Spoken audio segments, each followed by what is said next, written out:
Hello' everyone, এয়া হৈছে মোৰ ল'ৰাটোৰ জন্মদিনৰ ৰাতিৰ ভিডিঅ'। ৰাতিৰ খানাত কি কি বনালোঁ তাৰে অলপমান ভিডিঅ' বনাই দেখুৱালোঁ। এয়া মই বনাই আছোঁ এতিয়া লোকেল চিকেন কাৰী। একেবাৰে চিম্পুল কৰি বনাইছোঁ। ল'ৰাটোই যি খাই ভাল পায় তাকে অলপ বনাই দিবলৈ চেষ্টা কৰিছোঁ। এয়া মাংসখন বনাই মেলি হৈয়ে গ'ল।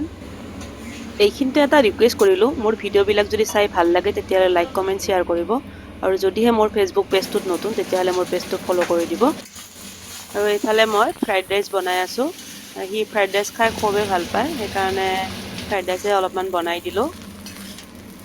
আৰু এয়া ৰেডি হৈ গ'ল আমাৰ ৰাতিৰ খানা, এগ ফ্ৰাইড ৰাইচ আৰু লোকেল চিকেন কাৰী। আৰু এইফালে মোৰ কাৰণে প্লেইন ভাত লৈ লৈছোঁ আৰু মাংস ভাজি। এয়াই আজিৰ খানা। আজিৰ ভিডিঅ'টো এইখিনিতে শেষ কৰিম। ভিডিঅ'টো শেষলৈকে চোৱাৰ বাবে ধন্যবাদ।